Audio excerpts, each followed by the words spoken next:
Well, good evening, gang, and welcome to It's All About Arts. My name is Glenn Williams, and I'm your host. And to my right and to your left, of course, is the lovely Valerie Eliason. Hi, Val. How are you? Hey, Glenn. I'm great. How are you? I'm very good. I'm doing great, thanks. And we're coming to you live from our beautiful studios here at BNN TV, and you're more than welcome to join us if you'd like. We're at 617-708-3290, and Dave and the great staff of BNN are in the other room answering the phones. Why don't you give us a shout? Let us know what's going on in your world. Oh, yeah. How are you? I didn't see you Saturday. I know. I had a bridal shower all the way back home in Sturbridge. Geez. I was really bummed to miss The it. opening of the farmers market Was spectacular. was spectacular. 3,500, 4,000 people. Whoa. The place was packed. It was just mobbed. It was just mobbed.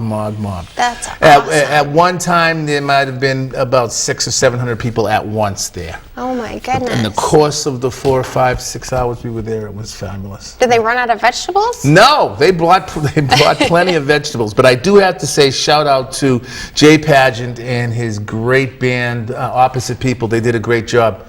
They did an 11-piece band set up in Adams Park and tore it up. That's incredible. 11-piece band. 11-piece brass section across the front, sax players, percussion players. That's bass. awesome. It was really fun. And Jay's the drummer. Jay's an old friend, and he's been playing for a long time. It was a lot of fun to see him there. You had a good time? Yeah, we had a really, really good time. This next Saturday, Patrice Moynihan's going to be there. Nice. Which everyone really enjoys her. She does a great, great job. She does tap dance, there's brings kids up, so it's like a lot of fun. Plus, she's a phenomenal pianist and singer, so it'll be a lot of fun to see that. You know, Rosendale has the best farmers market, hands down. In the country. That's right. I went there. Yeah, we went there. This way, in the country. Yep.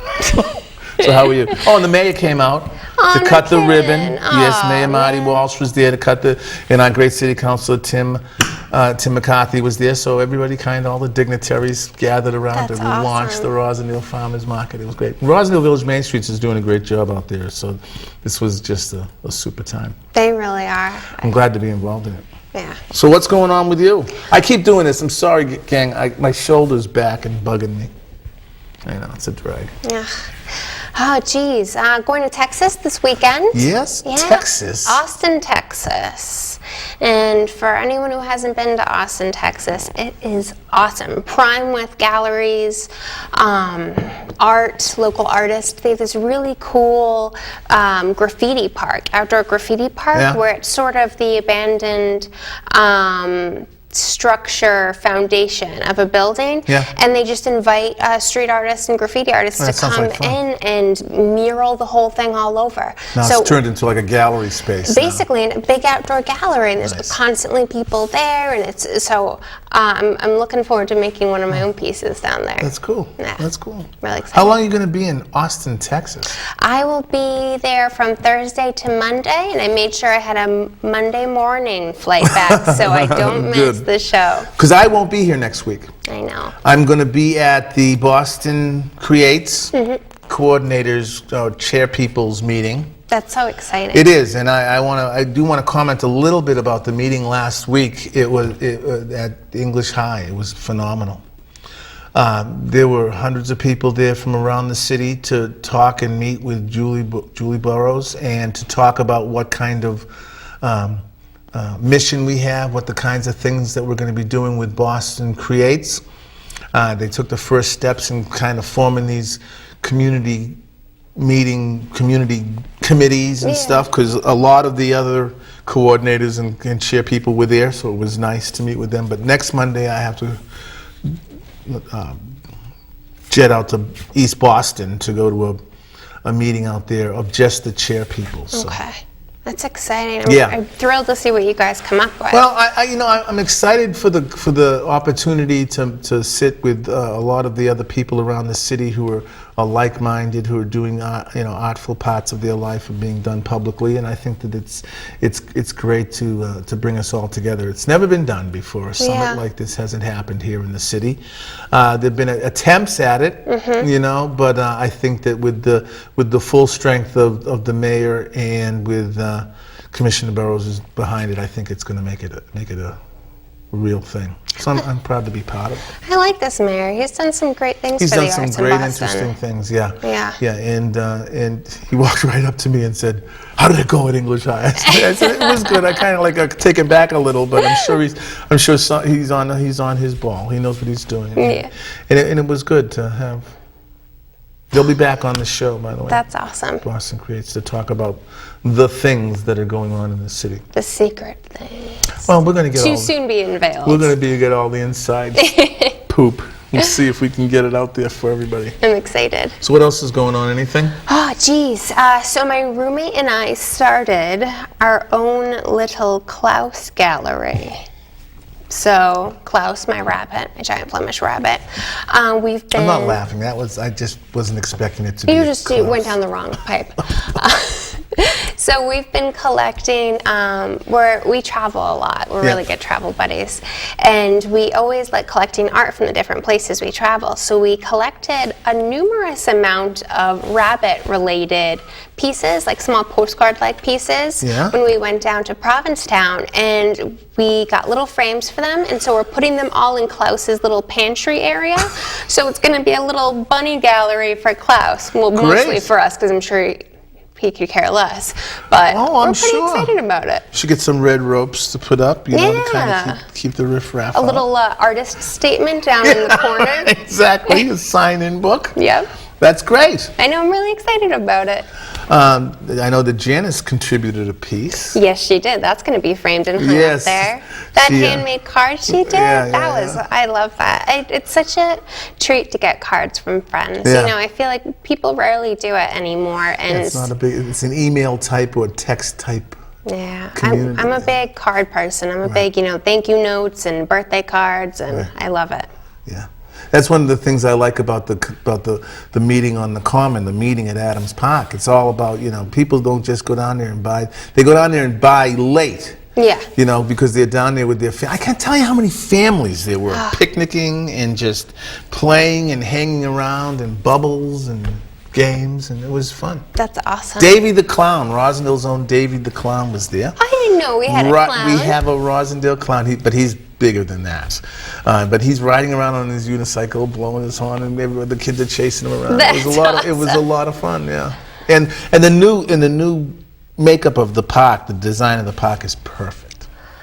It's great. They sat and did that right. It's like a theater in the round. It absolutely is. For the musicians, it's amazing because you are really kind of right, and the gradual uptake of the actual park gives it the sound, makes the sound travel. Wonders for the acoustics, I'm sure. Yeah.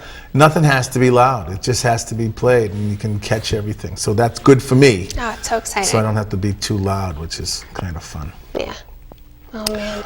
Okay, I think that what we should do is speaking of the farmers market, are you going to be in open studios? I would like to be. When's the deadline? So I make sure I the deadline I'm not positive about, but if you go to RosendaleOpenStudios.org, you can get a lot of information from there. I know it's the first weekend in November. Yeah, I remember it was November last year. So I think that you have probably plenty of time. I'll bet you don't have a lot of time for, it's probably August, but if you want to get into the public areas, but if you want to open up your gallery or your studio at home, I think you can probably get in there pretty close. There are public areas? No, tell me about that. Yeah, Old Rosie High, which is the Rogerson House, is kind of like one of the main places where they have group show. It's a group show there. And the Congregational Church is another one. There's a couple of other ones. There's restaurants in the square that have art in them and stuff. So that's awesome. Yeah, but those places fill up really, really quickly. All right, so I got to hop onto the website. If you want to do it, go to Rosendale Open Studio. We posted a link on our Facebook page, so anyone who's interested in being a part of the Rosendale Open Studios, go check it out. And also, we'll be launching sometime this week that Rosendale Porch Fest. Yes. I can't wait for that. Is coming up. That's going to be September 12th, the 13th if it rains. Yep. And we've already got people lining up their porches and people who want to play here, they want to play there. I'll play here and there. There's been that kind of thing going on. So that's all coming. It's going to be awesome. It's going to be a crazy summer. You know why? The thing that's cool about this summer, I think, in Rosendale Square is that it's the 30th anniversary of Rosendale Village Main Streets. It is, isn't 30 it? years.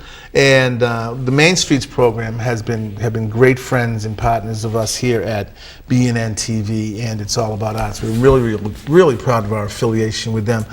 They've helped support us for many years here, and we make sure that we let you know what they're doing and the kinds of things that the Main Streets program is doing. What they do is they help revitalize business districts around the city.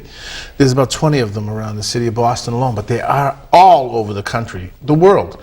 And the very first one in an urban setting was in Rosendale.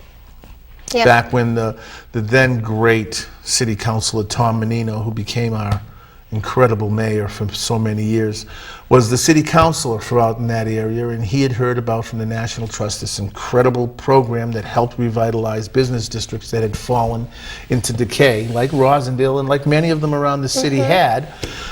So they said, well, we'll try it. Maybe we'll try it over there in Menino's area, you know, and they did. And 30 years later, now it's kind of like the destination for people to come and see how it really works in an urban setting. What they do is they work with the property owners to get them the demographic information for who's living in the community and where money's being spent outside.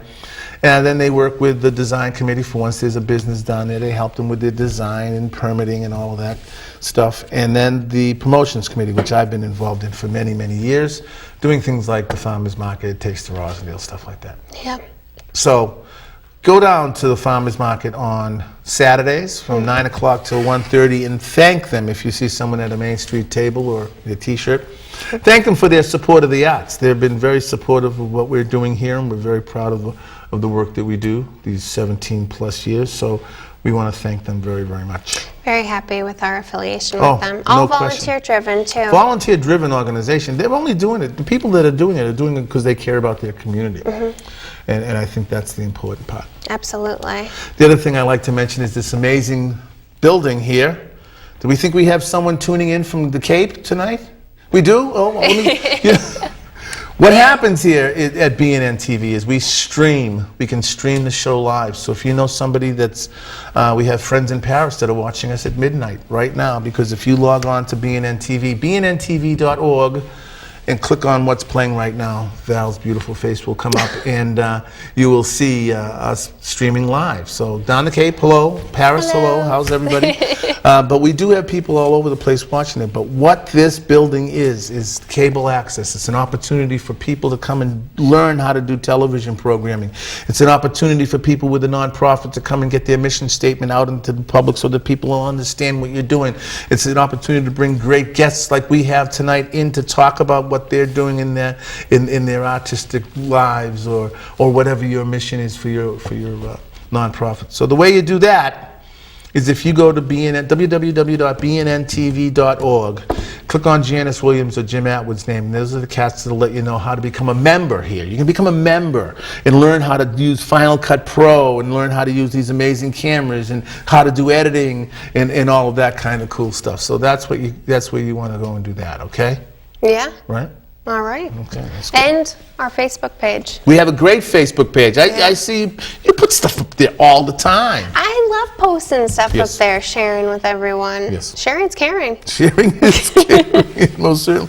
But if you go to Facebook and put in It's All About Arts, We'll see us. we'd see us. We would love to have you like us or friend us, whatever the lingo is for that kind of thing, because we're trying to build up and let people know what's going on. It's not all about us, it's all about arts. It's all about what's going on around this fabulous city of ours, around the arts. So that's what we want to do. You can also send us your tweets. Yep. We're accepting tweets right now at It's All About Arts, you know, and we're also on VOD. If you go to www.itsallaboutarts.com, you'll see right there in the middle this big VOD, and it's where you can get to see some of the programs that we've been doing. We're working feverishly to get that Facebook page. YouTube page back up and running. We'll get there. We'll get there. We promise. We're going through different programs and different kinds of things. We're going to get it done. But if you go to the VOD page on BNN TV, you'll be able to see some of these shows. This show will be up in the end of next week, I think. So yeah, I look forward to it. Yeah. Definitely. That's about it, right? We got some great guests. We do. old friend Lisa Corfman's back. Yes. I'm so happy to see her. I haven't seen her in a long time. Yeah, it's good to see her. She'll be up first, and A friend of mine, Nason Haywood. Nason Haywood is here. He's a phenomenal painter. Oh, he's really great. Yeah, I'm a big fan, and I'm going to get an opportunity to see some of his work and learn a little bit about how he's been creating and what gets him going. Right? It'll be fun. So listen, gang, you know what we're going to do is we're going to take a break, and then we're going to do a Val's View. We got another installment of a great Val's View. So listen, gang, you are watching BNN TV's It's All About Arts. My name is Glenn, and this is Val. We'll be back in just a couple of minutes. We're coming to you live from Studio B here at BNN TV. So listen, we'll see you back in just a couple of minutes. Don't go away. Thank you.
Well, welcome back, gang. Thanks an awful lot for hanging in there with us. I do want to remind everybody that we are coming to you live from our beautiful studios here at BNN TV. We're at 3025 Washington Street, right outside of Eggleston Square. And if you'd like to join us, you can. We're at 617-708-3290. If you want to give us a call, let us know what's going on artfully in your community. But right now, it is time for another installment of the great segment of this show. Over to you, Val's View. Well, thanks, Glenn, for that lovely introduction. So we have a couple really fun things going on over the next few weeks in Boston, in and around Boston. First on the list is the Bloomsday celebration. That's going on June 16th from 8 a.m. to 7:30 p.m., so an all-day event. For those of you who don't know, Bloomsday is named for Leopold Bloom, who's the protagonist in the book by the Irish author James Joyce. Amazing book if you haven't read it. So it's going on various locations throughout Worcester. It's to celebrate the wonderful literary accomplishment that is Ulysses. So the book is set entirely on June 16th in 1904. All 600-700 pages of it, entirely one day. So the celebration goes, there's lots of readings around the city, lots of different events. A lot of the readings parallel with some of the scenes in the book. So everyone's welcome to do readings from the book if you'd like, or if you just want to be there to listen to some of the great works, you're welcome to also. It's being put on by the Worcester County Poetry Association. So if you're a big Ulysses fan or a big James Joyce fan, definitely go check it out. So second on our list, we have the Dragon Boat Festival. Now that's going on June 13th and 14th from 9 a.m. to 5 p.m. It's going on at the Boston Charles River, so no location is necessary. You know, it runs right through the city. Boston Dragon Boat Festival takes place along the banks of the river on the Cambridge side as well as the Boston side. So it started back in 1979. The festival has grown from a small neighborhood event to the largest Asian American cultural event in New England. So pretty huge. It's drawing more than 20,000 participants and spectators. There are 30 to 40 teams that compete in the dragon boat races. Really fun. It's like watching the crew races except with a fun twist. So as the dragon boat races commence, there's going to be lots of different activities. There's going to be yummy Asian foods from different parts, from different countries in Asia. There's going to be arts and crafts that represent different traditions in the ancient Chinese celebration. So definitely fun for the whole family. Great weekend full of culture. So go check it out if you're interested. Going on the weekend of the 13th and 14th. So coming up pretty soon. So now, third on our list, and I can't believe we're already talking about events going into July. I feel like the summer's flying by, is the Boston Harbor Fest. So that's going on July 1st to the 5th. There are events day and night all throughout Boston. So you can't miss it if you're in the area. The award-winning festival starts to honor and remember the past and celebrate the present and educate the future with reenactments, with concerts, with historical tours, and lots more. It's a whole huge 4th of July celebration that spans for 5 days. So there's over 200 daily events during the festival, so there's something for everyone there. The opening celebration is on July 1st, but my favorite part is definitely the fireworks that go on over the Charles River on the 4th. It's incredible. They put so much into it. It's absolutely gorgeous, lights up the sky. So for more information, definitely check out the Boston USA website, and be sure to ring in the 4th with a bang.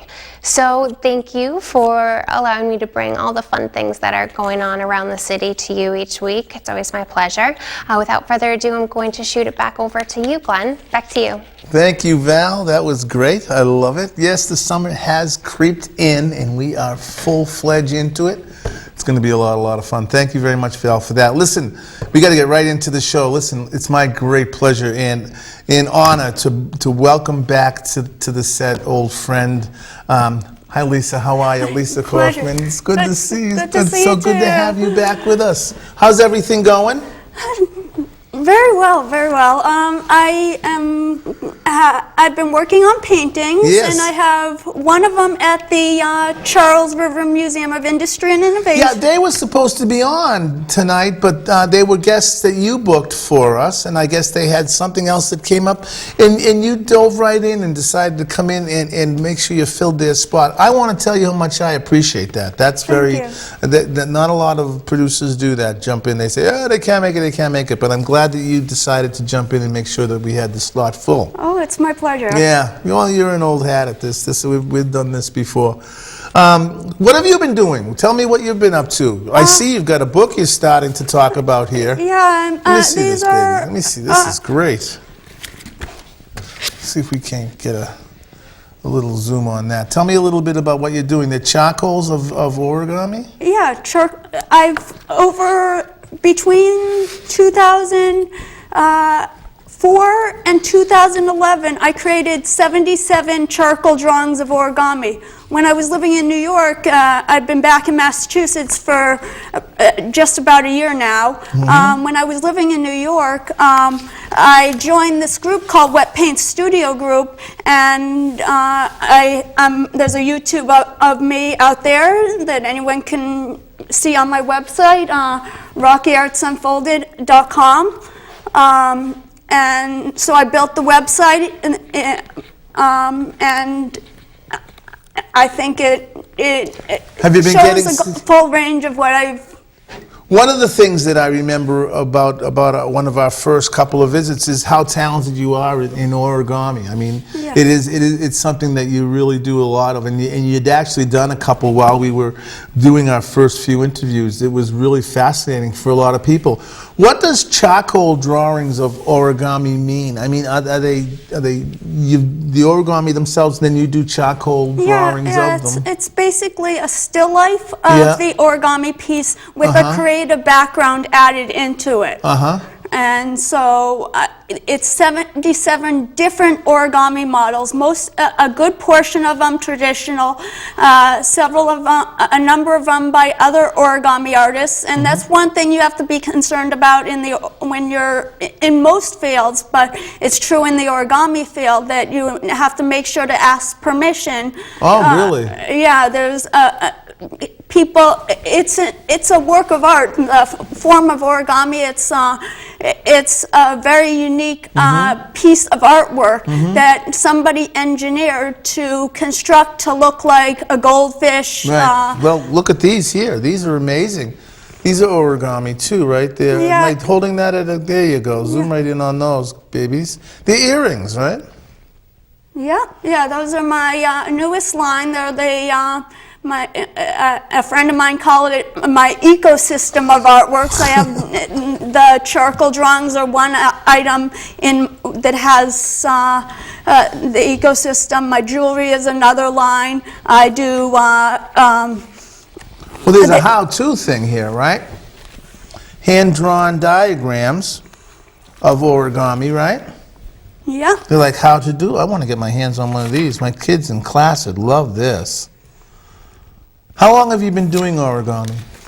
Since 2001, but my first art fair was back in 2005, and that's kind of when I came up with the idea of Rocky Arts Unfolded. I went to my first origami convention in June 2006, so I'm excited to be going to that this year. They have a new location. It's at Manhattan College. It used to be at FIT, but this new location seems to be what they really needed. What's going to be a little more life into it, maybe give it a little more oomph, right? Yeah, and it's also there's really nice accommodations and food's included. So it's gonna be. I'm gonna have a blast. I'm gonna be away in New York for about just under 2 weeks. Well, back to New York, right? Have you moved back to Massachusetts? Yeah, I've been back for just about a year now. Yeah. Well, that's good.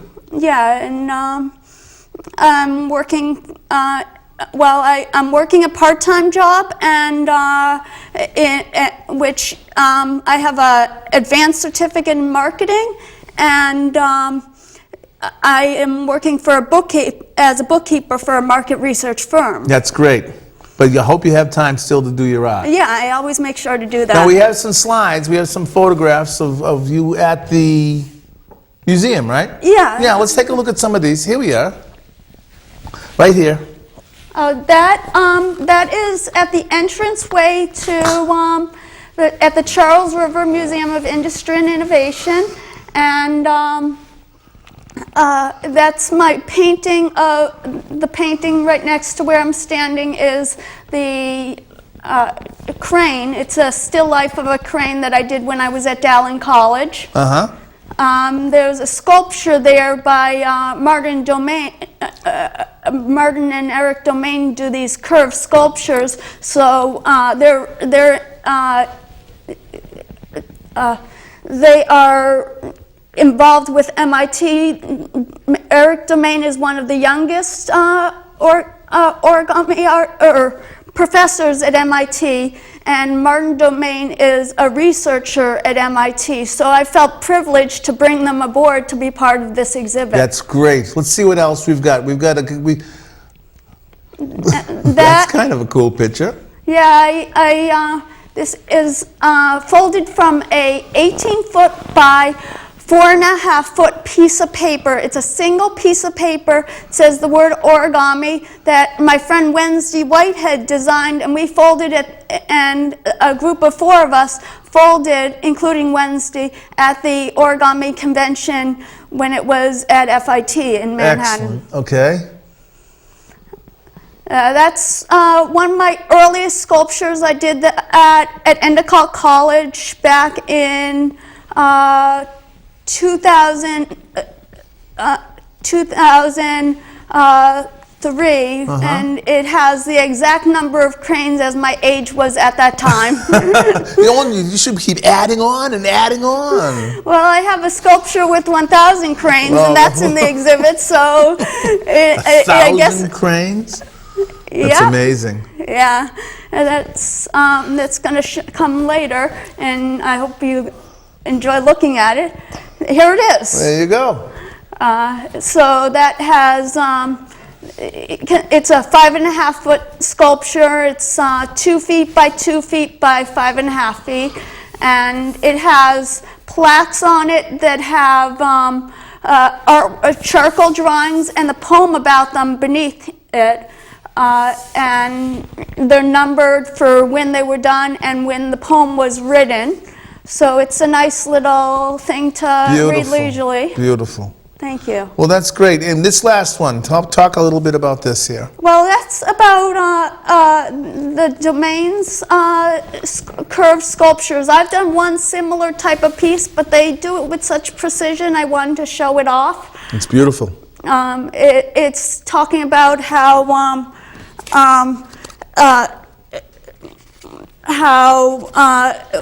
it's done with a compass to score it, and then it's rotated side by side. So it's talking about the understood elements of math that are able to be learned through art. That's fabulous. That is absolutely fabulous. Where is the museum? It's the Charles River Museum of Industry and Innovation. It's 154 Moody Street in Waltham. Excellent. And the dates of the show are from May 28th, so it's up now, and it'll go through September 14th. Oh, so we have the whole summer to get over there and check it out, right? Yeah, absolutely. Lisa, thank you so much for coming on. I appreciate you filling in and not filling in, being a guest like you usually are. I really appreciate it when you come. I'm sad because I'm not going to walk away with a piece of origami, but that's okay. Don't worry about it. I'll get one next time, okay? Lisa, thank you so much for being here. I really do appreciate it. Thanks, you're a good friend to come in. Listen, gang, you're watching BNN TVs. We've got another great guest coming up, so listen, gang, don't go away. Please stand by. We'll be right back.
Thank you for hanging in there, gang. Lisa, thank you again for being on. That was fabulous. I really enjoy the origami and stuff. I've got a couple of your pieces on my studio at home.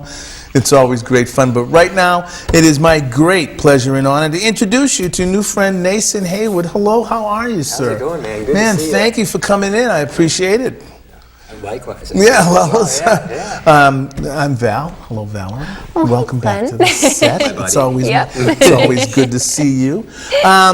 I'm going to throw my standard first question out, and that is, if you had to categorize yourself as a type of artist, aside from great, fabulous, and noteworthy. There's a drop-down menu in your website, and there's all these different categories of types of artists. What kind of painter do you put yourself into? Well, oh geez, that's a hard question. That's why it's the first one. Well, I would say I would put myself in between Paul Cézanne and the entire New York school. I couldn't tell you. Couldn't tell you. Well, Couldn't tell you know, well, sometimes people say I'm a portrait artist, I'm a landscape artist, and I know that you're very theme orientated in the kinds of works that you do. Let's try and describe some of them. We have some great pieces to look at, but let's talk about your process. Do you have a dedicated space to work in? Yeah. So initially.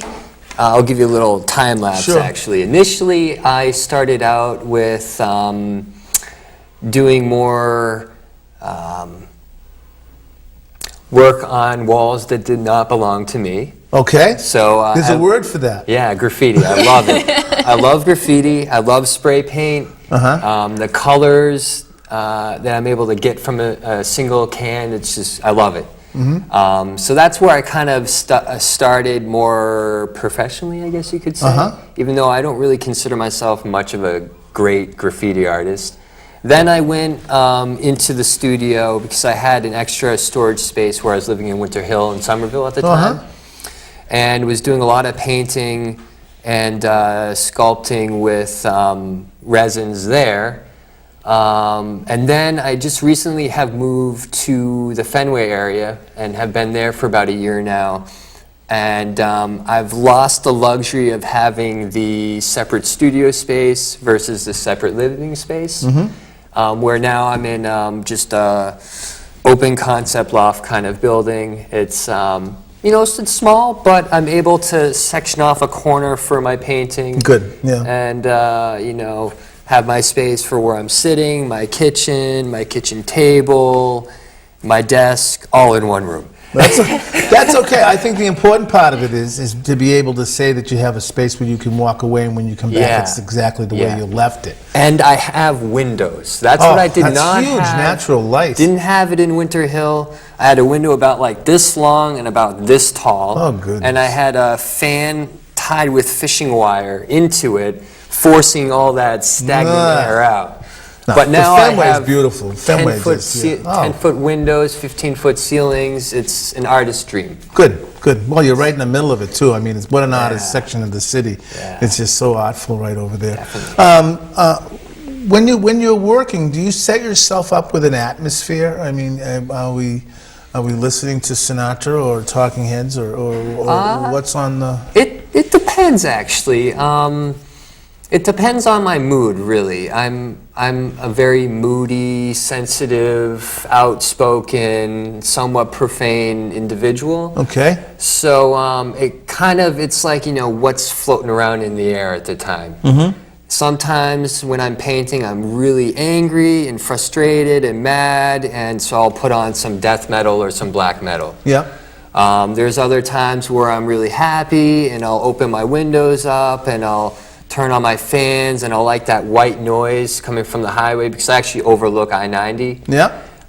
There are other times where, you know, I'll do it in complete silence. I mean, as many artists know, and I'm sure you're well aware of, it's hard to kind of section off a specific time.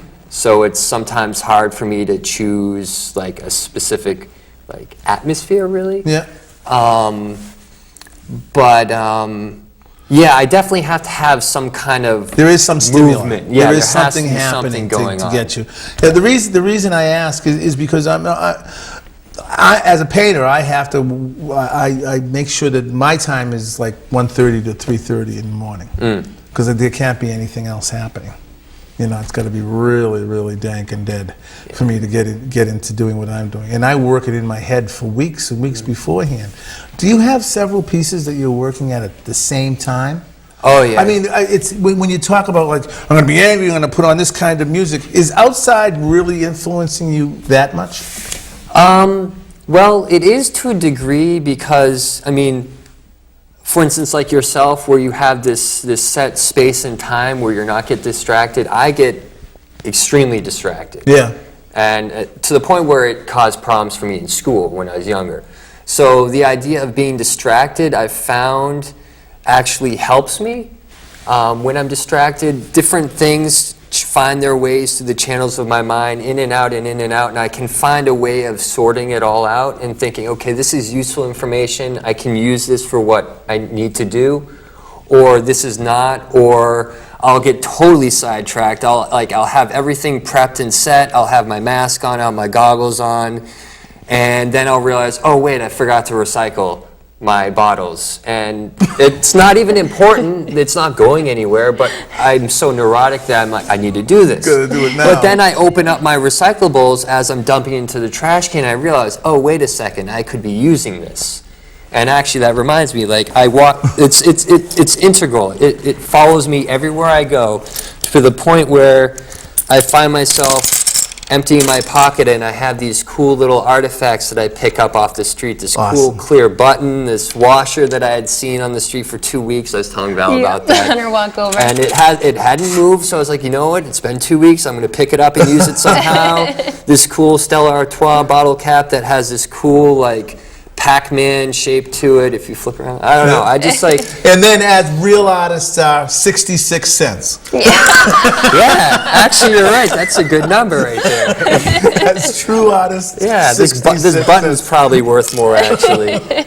So yeah, distractions are good for me. Yeah, well, it sounds like you're really portraying life as you're seeing it as you go along. I mean, you're not going to put up an easel out in the arboretum and paint I've tried. the bushes. I've tried, but but I get distracted again. Yeah. But where am I going to go? Yeah. Like I do get distracted and go and stare at some grass or whatever. Yeah. But I mean, it's not productive. It's not in going that to do sense. anything for you. We've got some pictures we want to go through. We're going to take a look at them. I think you'll see them there. There they are right there as they're seeing them at home. Yeah. Talk to So- me. What are we looking at? So a lot of these, I believe that I sent to you are recent work.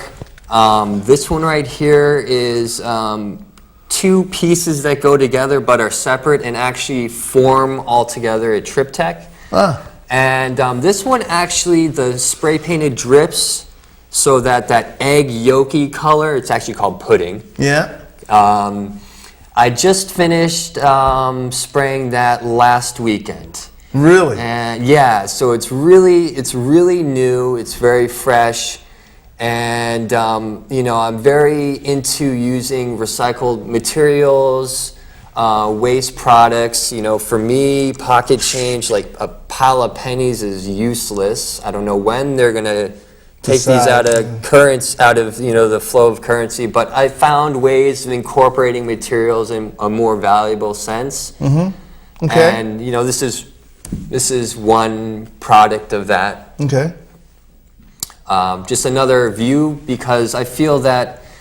How big are these? What is the size? So the smaller one is 10 by 10, and the larger one's 12 squared, so 12 by 12. Inches, right? Inches. Yeah, Okay. yeah. These are done on a plyboard framed surface of some sort, and the reason why I sent in multiple images of the same piece, and there are others that have multiples as well, is because they have these very intense layers, rivets, crevices. Yeah, you really have to look at them. And Val and I were talking about this earlier, and you know, how could I define myself as an artist? And you asked me, you know, who's your favorite artist? I say, well, I'm somewhere between Paul Cézanne and, let's say, Rothschild. Yeah. it's hard to tell. But what I do feel that I can kind of touch upon in the sense is that my work kind of focuses on surfaces and how are different surfaces portrayed, how do they change based off of where we are, their location, their interactions with other forces, gravity, the absence of gravity. There's so much I don't know about my own work. Like these spray painted drips here, the bright pink and the silvers, the blues, the whites, like the drips alone. I've been trying to understand why I do them for over a year now. All I know is that I want to do them and I like doing them. They look very cool. Yeah, well, but I feel like there must be something beyond the fact that they look cool. Okay. They look kind of cool, actually. They do. And look depending very on the cool. surface, they kind of look like these Martian, alien depending on how they're going to appendages. react, depending on the surface you're working on. Yeah. So certainly it's like working in a lab, actually. And I try to answer these questions that in my head they just exist. I try to make sense of them, and that's as far as I've gotten with That's so really much. cool. You get an incredible amount of layers too on your pieces. It's How long does a awesome. piece take? Well, that diptych that's up right now, the lower piece is actually a part of another diptych, as you saw previously, and that took about a year or so. Okay. Whoa. Okay. But then the top portion there, which is a part of another diptych, took about maybe 3 months. And that top portion is painted on top of another painting. Yeah. So I do that a lot. Recycling. I paint over other paintings. That's great. Are you showing anywhere? Well, I am applying. Besides the bunny. Look at that. We had to get the rabbit. Oh, in. and this is Rocky, my loppy ear Dutch bunny. He's a very good boy. Rocky? Rocky, yes. And this is a portion of my studio / living space. Very cool. But actually, back to your question, I'm applying to the Boston Center for the Arts Drawing Show, which comes up, I think the deadline is the 19th. And like all artist submissions, I run into a brick wall, and that is, what should my artist statement be? And how is it going to represent my work properly so that some jury or board is thinking, all right, this guy has some substance to his painting, he's not totally far out there. The artist statement sometimes has a lot of weight. Such It a does. daunting question. Yes, it is too. such a tough thing to do. So that's probably my biggest struggle now, but that's what I'm working on Well, currently. is there a website people can go to Yes. kind of dig your stuff? So my website is my full name, NasonHaywood.com. Cool. You're lucky to get that. It was really easy, actually, believe it or not. If you type in Nason Haywood in Google, the entire front page is just stuff that's connected to me. It's all you. awesome. That's awesome. Yeah. So my It mom doesn't- and I'm not dad, so lucky. my mom and dad were really they thought that one through. I hated my name at first when I was little. I was always correcting people, but now it's easy to look at. That's good. Yeah. So .com. .com. Yeah. Okay, and people can kind of get there and kind of surf about and find out what's going on. Yeah, it's more of like a formal online portfolio. Yep. I need to actually add a link to it so that people can actually directly contact me. Because I use it more of as like a professional sense, not to really. Well, you know what we can do is we can put your email on our site, so people go and click on your name, it goes right to your email. Definitely. You know, someone wants to get together and talk, or maybe kibitz over Yep. artist statements. Yep, and I you know, can- some of the best artist statements I've written have been written in a group. I agree. It's You know, some you great. sit around and you talk about it, you hash it out. And that's why Bounce I was ideas. so excited to come on your show, because I can talk to people. Yes. I feel like I'm sitting in my room talking to myself, and it gets me nowhere sometimes. That's how, we're glad to have you, and the door is open. Come back and let us know what's Definitely. going on, you know. And I'm willing to open my studio up as well to the public. That's so a great if people idea. wanted to contact me and they Yep. weren't some crazy person, I'd be more than welcome to invite people to my The studio. percentage of crazy people is this much. Yeah. I've learned in my life that, you know, we hear about them all the time, but we don't hear enough about cats like you or people that are out painting and doing some great things. People like Lisa, you don't hear about that. You always hear about the little tiny percent of people that are And make enough noise to get making heard. enough noise, you know. While the rest of us are just That's for sure. getting through. Yeah. Hey, thank you so much thank for you so being much. here. I appreciate Listen, come back again, you know, and you won't have to pay next time. Yeah, all right. I'll let keep this this. one I'll keep slide. this. All right, cool. We'll let this one slide this time. But Awesome. But yeah, let's find out. Let us know how that. You know, there's a lot of students that watch this show, and somewhere down the line, someone is saying, "Boy, I'd like to find out how he made out doing that submission." You know, so maybe, you know, come back and talk about that sometime Certainly. and bring some of your work in. I would mean, love because to. that's how people find out, by us sitting here talking about, here's what happened, I got it, but only because of this, I didn't get it because only this, da-da-da. I've learned a My lot. Janice came in here with a whole portfolio full of rejection letters. She's a writer. Oh yeah, no, it's know, it's a just- that's real just the way it is. it's a real learning process. I didn't go to art school, but I'll tell you, I learned a lot Sure. by not doing that. Oh, yeah. You want to say goodnight with us? You don't mind saying goodnight? Is Good Mom night, down everyone. in... My mom, if my mom figured the internet out in her computer, congratulations, Mom. I love you so much. Yes, he's safe with And- us here up in Boston. Don't worry about it. Yeah, and to anyone else in my family, my sister Molly or my dad, his partner Greg, if anyone's watching, Artie as well, my mother's husband. Excellent. Hello to everyone. Listen, gang, get out there and do something artful for yourself this week, please. You heard all of our Val's View. You can go on to the Boston paper and get that all that information as well. Val, thanks an awful lot. Thank you very you. much for being here with Thank us. you again. And listen, like we like to say every Thank week, you. please keep in the forefront of your minds our mothers, fathers, sons and daughters, aunts and uncles, nieces and nephews on foreign soil. Please do something artful. Do them for them. Listen, the Greek program's coming up. We'll be back next week, okay? See you later, folks. Bye-bye.